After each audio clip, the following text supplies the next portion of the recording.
Welcome to today's webinar. I'm Kaylin Young, the Network Manager for the Vasculitis Patient-Powered Research Network, which is the research branch of the Vasculitis Foundation. And I will be moderating today's webinar. I have a few housekeeping items before we begin.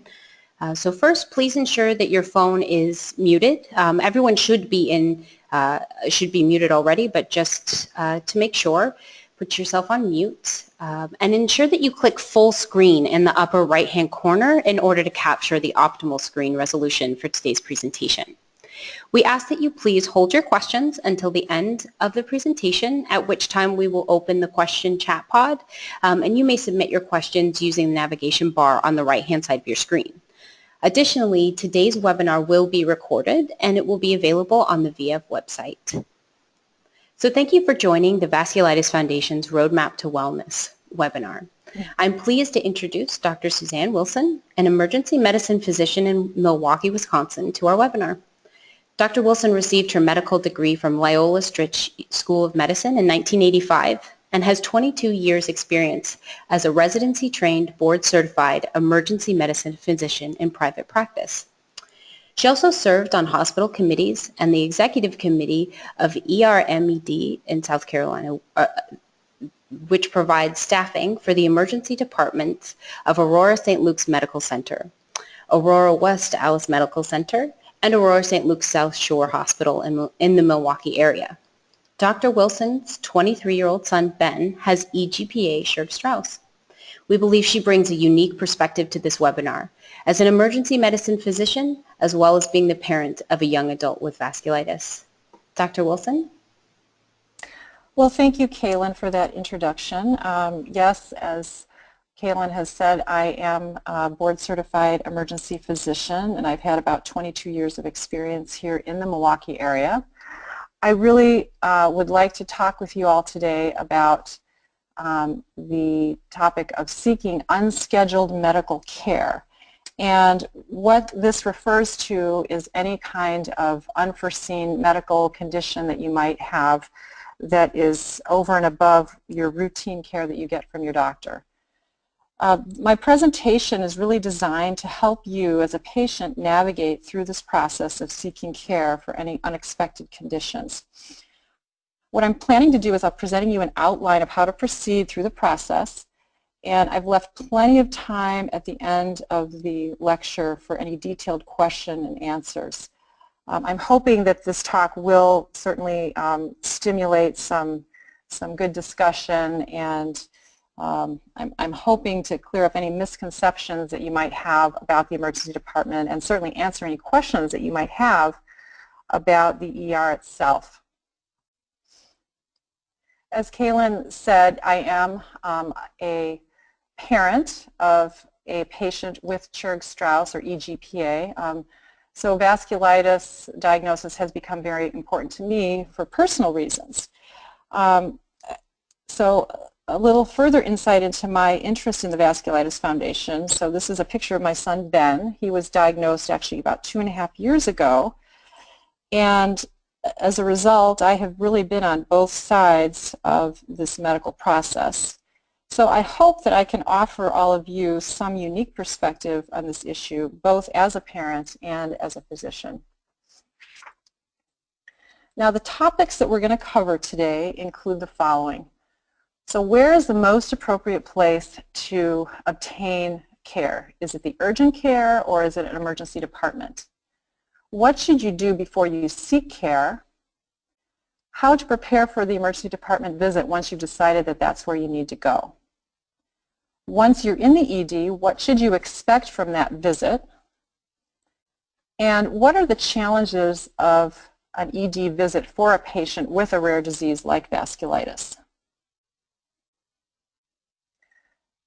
Now, the first branch point in decision making is whether this problem can really be handled at an urgent care or an emergency department. So traditionally, we think of urgent care as handling more minor complaints, anything that you really don't anticipate any excessive workup.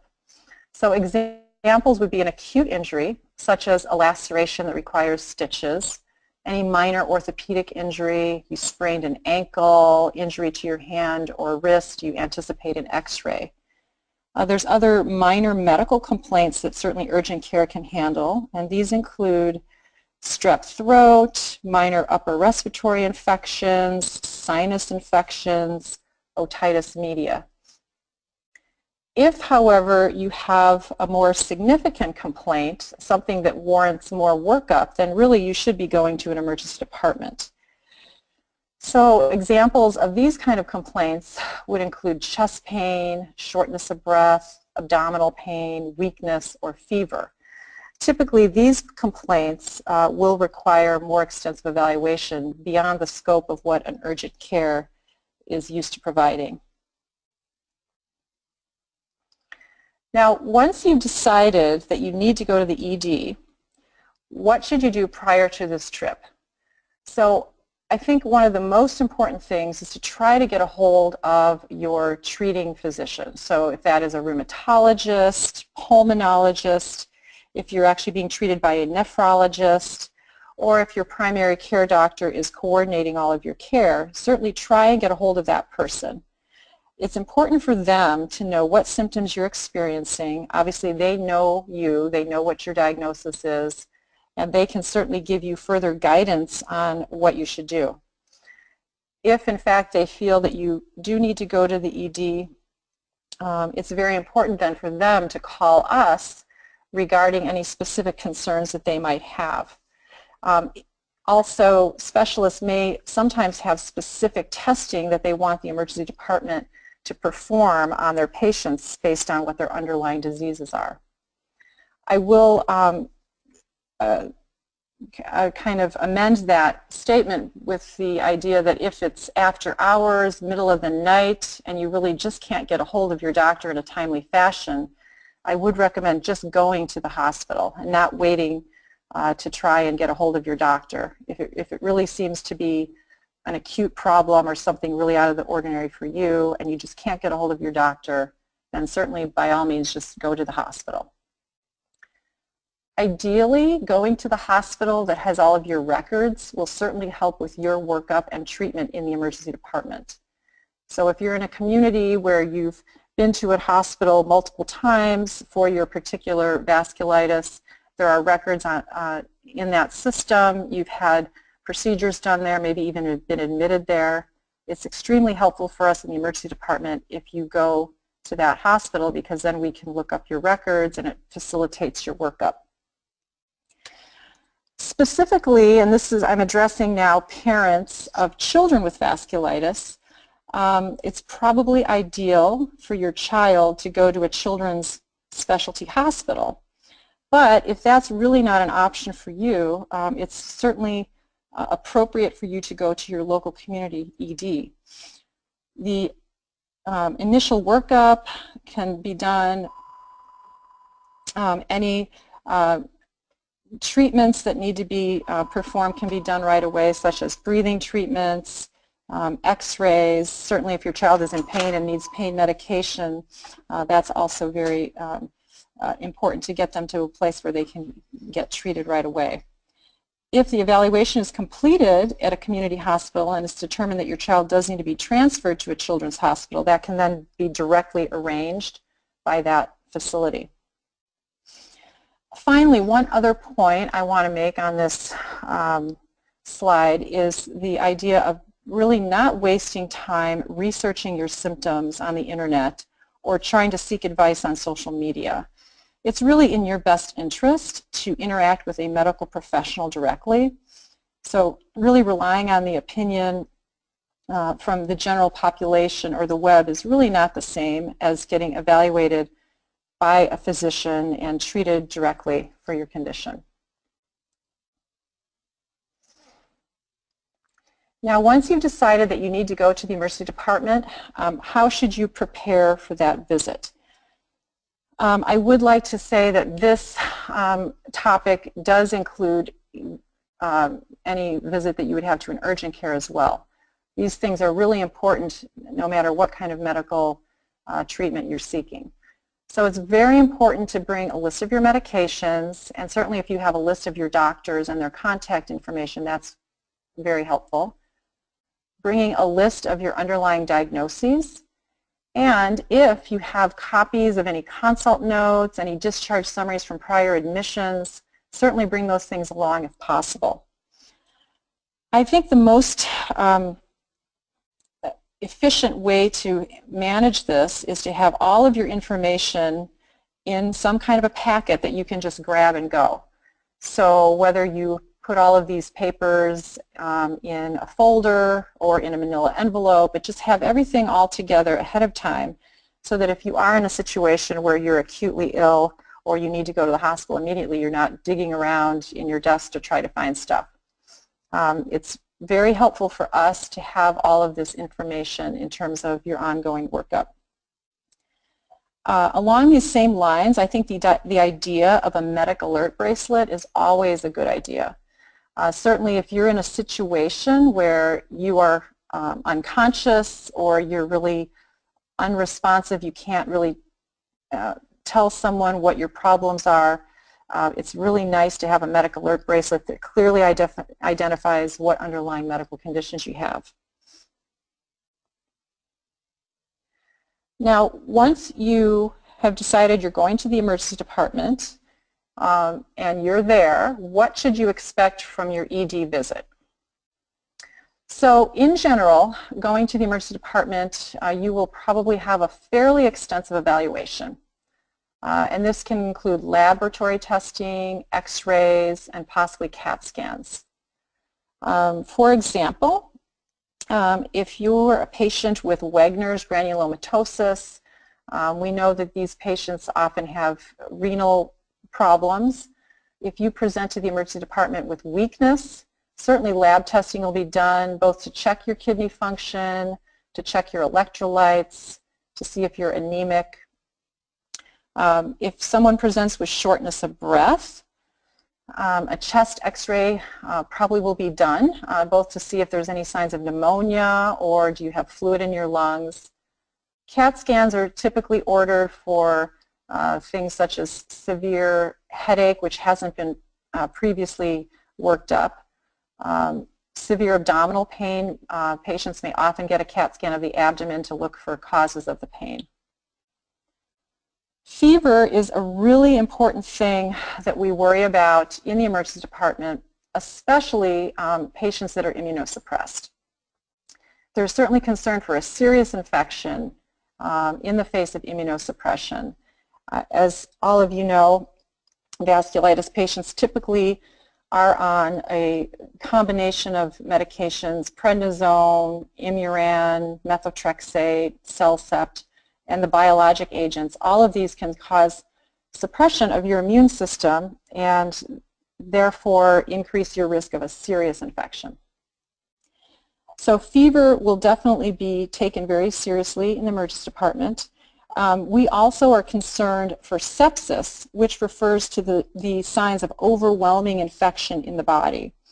And some of these signs for us include low blood pressures, confusion. It's really important that we identify these scenarios quickly because patients do need to be treated very quickly with IV fluids and antibiotics. Now, with regards to painful scenarios, it's important for us to try to delineate whether the pain is chronic or acute. Certainly, if you are presenting to the emergency department with a flare-up of a chronic pain process, such as a vascular migraine, it's really important for you to advocate for yourself. Don't be afraid to let the doctor that's treating you know what medications work for you. I know from my own personal experience, I am always very grateful when patients come in with chronic pain presentations that they can tell me what works for them, because certainly it's our goal in the emergency department to treat pain and get that pain under control. So don't be afraid to let the doctors know what works for you because we do want to get your pain under control. Finally, you can expect that admission to the hospital is certainly a possibility. Patients with underlying chronic conditions such as vasculitis oftentimes will be admitted to the hospital, and if for some reason your ED evaluation concludes with the fact that you can actually be discharged from the hospital, it's important that you ensure close follow-up with your physician as an outpatient.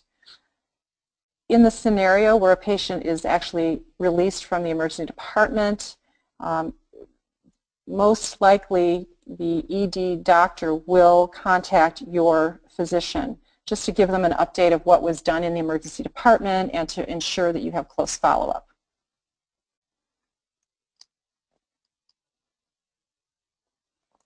Now finally, I just wanted to touch on what are some of the challenges of patients with rare diseases. So the biggest thing I think is to recognize that healthcare providers just aren't that familiar oftentimes with rare diseases. I can use myself as an example. Until my son was diagnosed with Churg-Strauss or EGPA, that diagnosis really was not on my radar. I'm sure I learned about Churg-Strauss in medical school, and it was on a differential diagnosis of eosinophilia, but such a rare disease is something I just really wasn't thinking about. And I think that scenario is pretty common for a lot of healthcare providers, that we're familiar with what we see often, and those things that we don't, we're not as familiar with the treatment or the workup. The other challenge, I think, for us in the emergency department specifically is trying to sort out whether the symptoms a patient presents with are related to a relapse of their underlying vasculitis or whether this is an acute unrelated problem. So, for example, shortness of breath. Does the patient have pneumonia, or is this a flare-up of their underlying Churg-Strauss or EGPA? Chest pain, again, pneumonia can cause chest pain, but blood clot in the lung, heart attack, a cardiac ischemia, or is this flare-up of underlying sarcoidosis, lupus, or a giant cell arteritis? Headache complaints can be as benign as muscle tension headache, but can certainly be something as serious as a tumor. Or is this a flare-up of someone's temporal arteritis or vascular migraine headache? Abdominal pain, the usual things we think about in the emergency department would include gallbladder disease, appendicitis, diverticulitis, ulcers, gastroenteritis, but certainly many vasculitides do present with abdominal pain. Children with abdominal pain who have underlying Henoch-Schönlein purpura can also present in this way. And finally, rash. As we all know, rash is a hallmark of vasculitis, but there are other causes of rash. Certainly there are causes related to infection. Strep has a characteristic rash that we can see. Viral exanthems or viral rash is also a possible cause. And certainly allergic urticarial rashes unrelated to vasculitis can certainly occur.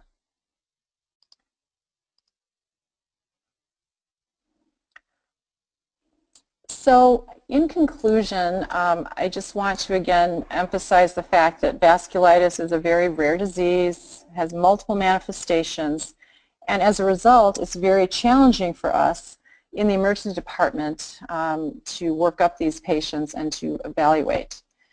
The workup in the ED certainly may be more extensive than it would be in an otherwise healthy patient, just for those reasons. And I can't stress to you enough how important it is to be prepared for your emergency department visit. So when you do have a problem that requires emergency care, you really should try to contact your doctor if possible. Certainly bring a packet with your medication list, your diagnoses list, and certainly anticipate that extensive evaluation and even possible admission to the hospital. So with that, I I've completed the outline. I would like to now open it up to any questions, and hopefully we can have some nice discussion. Thank you all. Great, thank you so much. So now that in your navigation bar, there is a little tab where you can submit your questions. We already have received a couple, and I know that we had several participants send in questions prior to the webinar. So one of the questions we've just received is, what's considered a fever, and would a temperature of 99 orally only in the afternoon be included as a matter of concern? Well, typically in the emergency department, what we are more concerned about is temperatures greater than 101, so 101. I think it's important, though, in a patient that's immunosuppressed, if they have multiple temperature checks of temperatures that's above what their normal is, even if it's what we call low-grade fever. So 99 is really low-grade. If that's really above your normal and it's persistent and you're not feeling well, I think that certainly that's something that does need further evaluation.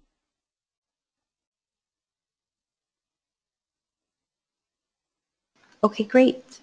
Ed, do you have, oh, I'm sorry, there's one more that was just submitted.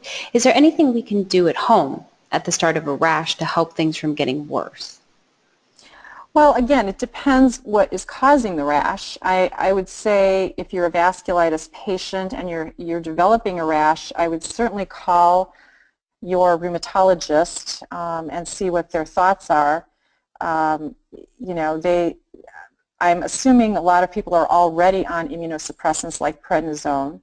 So depending on what your rheumatologist would suggest, they might want to bump up your dose of prednisone. But if the rash seems more extensive or if it's associated with any other symptoms, then you might want to be evaluated.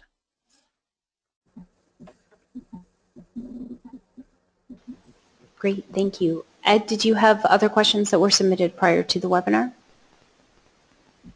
Yeah, actually, a whole bunch came in, and I'm just trying to prioritize some of these. You talked about them already and earlier, but this person's asking, you know, what did you learn from your experience as a mother having to deal with the ER process and being on the other side of that from working in one? You know, what was that experience like for you, and what did you learn?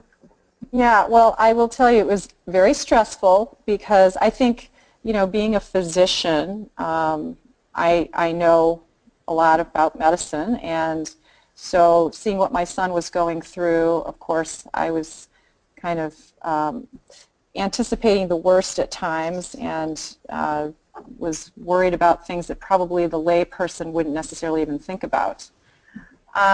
It was challenging for me to be the parent and to let the physicians kind of do their job at times because there were other things, you know, that would come into my mind that I was questioning. Going to the ED, I did have the luxury of taking my son to the hospital where I worked, so I knew all the personnel there, and so I would say I definitely had an advantage in being a physician and having my son at the hospital where I was. But I will definitely tell you, it's all of your medical knowledge and all of your professionalism really does go out the window when it's just, you know, you're the patient and it's your family member that's affected. So I can say that I did still, I think, feel the same amount of anxiety, and I think it has really helped me in terms of understanding more what patients are going through when they're in the emergency department. You know, ultimately Ben is doing really well, and obviously, as you saw in the picture, he's working full-time. He's actually a broadcast journalist, and he's living on his own, doing great, but certainly it was hard for me you know, to kind of step back and take on the role of the parent. Thank you. This person says, is there a good way that I can communicate with the intake nurse that I have a rare medical condition. Is it important for that person who's taking my information if I give them a brochure about my vasculitis, or should I wait to tell the doctor about the more detailed information? Well, I would say, so I'm assuming when you're saying an intake person, I'm assuming you're referring to like the triage nurse that you talk to at the front desk of the emergency department. Certainly giving them your list of diagnoses, that will generate, a flag in terms of knowing, okay, this patient does have some underlying conditions. I don't think you really need to present the triage nurse with any information about the disease process. I mean, once you're seen by a physician or, a medical provider, I mean, once they know you have some kind of a vasculitis or some disease process, they will certainly get all the information that they need regarding that. So I don't think it's necessary to bring a brochure. I will tell you that in the emergency department, really in any doctor's office, we all have rapid access to reference materials. And so if there's anything that we're not really sure about, or if there's some condition that we haven't seen very often, we have rapid access to get information about whatever process that might be. Okay. Thanks. This person says, as an ER doctor, what are the biggest challenges, frustrations, or issues in dealing with patients who are seeking medical care? What are some do's and don'ts that you would relate to patients? Well, I think we touched on a lot of it in the talk. I think it's so important to know ahead of time what patients' underlying medical conditions are. I mean, that's the basic part of our history taking. History taking is knowing past medical history, medications, allergies. I mean, that's just all basic information that we all need. I do think that patients that are very familiar with their disease processes, anything that they can elaborate on to the physician, I think is wonderful. I actually had a case of my own probably a year or so ago. I had a lady come in with Wagner's who was extremely ill, and her son came in with her, and he was able just to tell me everything immediately about her. I mean, he was telling me things that I wouldn't have thought to ask about, but then when I looked in her records, it verified everything he told me, and very, very helpful to know, what her disease was, what kind of treatment she had been having, and of course he knew who her doctor was right away. And so I think just trying to provide as much information as you can to the physician is important. The other thing I will say again is to advocate for yourself. As I kind of alluded to when we talked about chronic pain, if someone has a situation where they've experienced this before, they know what works for them, certainly don't hesitate to share that information with the physician. And this question here, I think, kind of connects to that. So it's a little long, but bear with it. Would you talk about the issue of obtaining pain medication during an ER visit? I went to the ER with extreme pain from my GCA, but the doctor did not want to prescribe anything to help this pain. Is this related to more awareness of the danger of pain meds? And finally, what can I do to help convince the doctor the pain is real and it's related to my vasculitis? Mm-hmm. Yeah, very good question. I mean, this is a very timely topic right now. I mean, we're all under the gun, and I'm sure everyone knows this in the popular press, that there's a lot of pressure on physicians not to prescribe narcotics or not to prescribe an excessive amount of narcotics, just because of the overwhelming problem we have in this society with narcotic overdose, dependence, and all of those kind of issues. Certainly, when somebody does have a real pain problem, they may often need narcotics. I think the key in the emergency department is, and I know what I do and a lot of my partners do, is we give a limited supply. So we really only give, maybe 3 or 4 days worth of narcotic medication, as opposed to giving somebody a prescription for 120 Percocet. We just don't do that. The thought behind that is that certainly somebody with an acute pain process, give them a few days of pain medicine. That will certainly give them some time to contact their primary care doctor or their treating physician.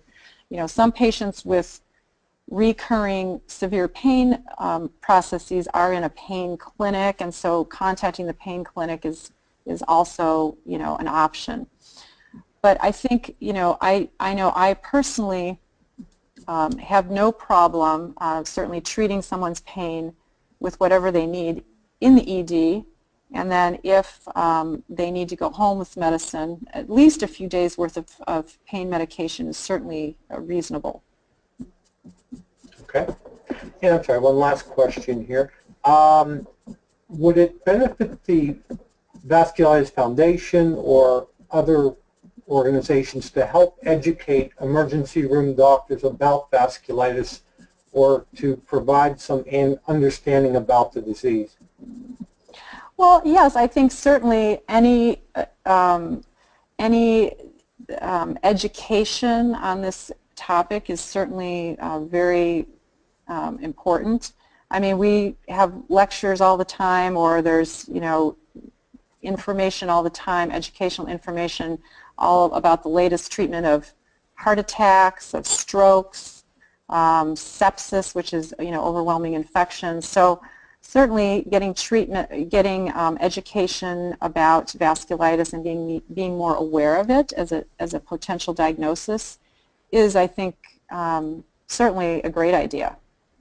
Because we see people in the ER oftentimes who haven't been previously diagnosed with something. I mean, my son, to use him as an example, I mean, he had several ED visits for, what ultimately turned out to be Churg-Strauss syndrome, but it really wasn't diagnosed in the ED. It wasn't thought about. It was just thought of he was having another asthma attack. And so, and I certainly was guilty of that as well until we really figured out what was wrong with him, didn't know that that was the etiology. So I think continuing education about this disease process is certainly a great idea for the emergency room. Okay. Thank you very much. Kaylin, back to you. Great, thank you. So we had some other submit questions. So one question was, I get good care in the ED, but poor care when admitted to the ward. Is there a way to get important info to ward doctors? That is a really great question. As you probably are aware now, more and more, when people get admitted to the hospital, they're not admitted by their primary care doctor anymore. They're admitted by a hospitalist. I think this is just a result of primary care physicians just being so busy with office practice that they don't really have enough extra time to also be caring for patients in the hospital. It's really, I guess, important when you do have a face-to-face encounter then with the hospitalist or the doctor that's treating you in the hospital to, again, try to emphasize to them, who your specialists are, who has actually been taking care of you. I know in our hospital, rheumatologists seldom, if ever, see patients in the hospital, but obviously they have a big patient population, and so making sure that the doctor knows who your specialists are is I think, very important. I think also if you're in the ED and you are ultimately going to be admitted to the hospital, I don't think that it is asking too much for the emergency doctor to call your rheumatologist if you really have concern that this piece may be, the ball might be dropped once you get to the inpatient side.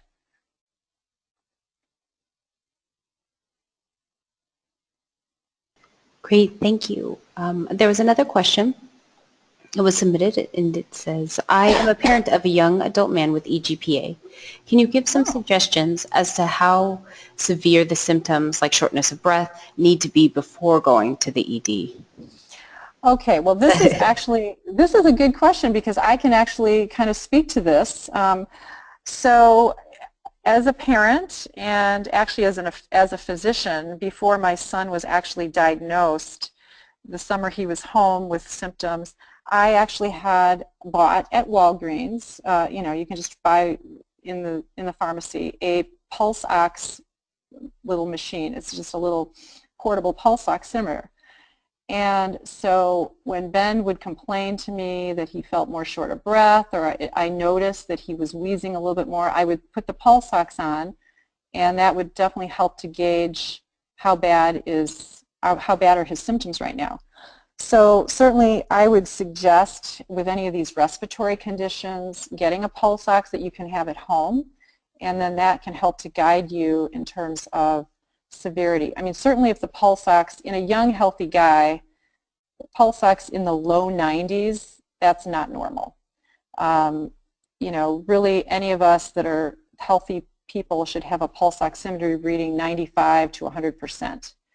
So if your son seemed to be more short of breath and you had a pulse ox and it was reading 90 or 91%, then I would say yes, he needs to be evaluated.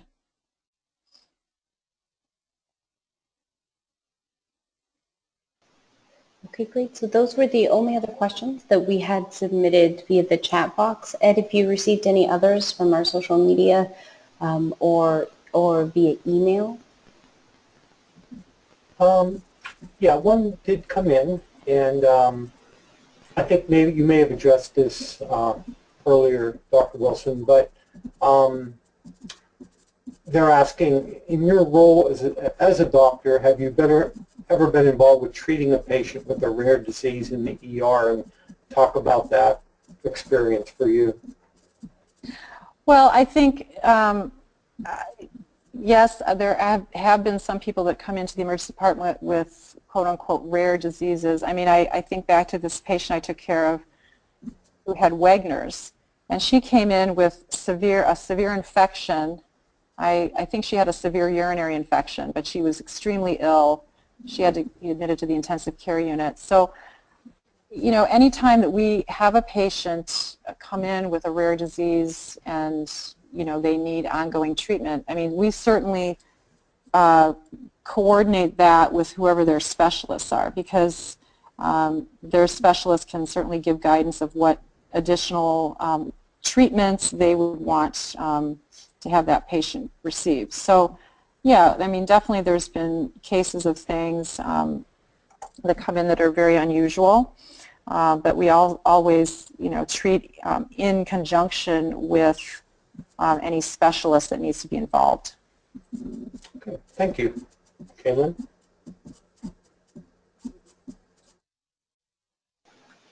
There aren't any other questions in our chat box, so I think this will conclude our webinar. Dr. Wilson, thank you so much for presenting. And if any of the attendees have any other questions that come up, please feel free to email us, and we will submit those to Dr. Wilson and make sure that she receives them and we get answers to all of your questions. So again, thank you so much for attending, and Dr. Wilson, thank you so much for presenting.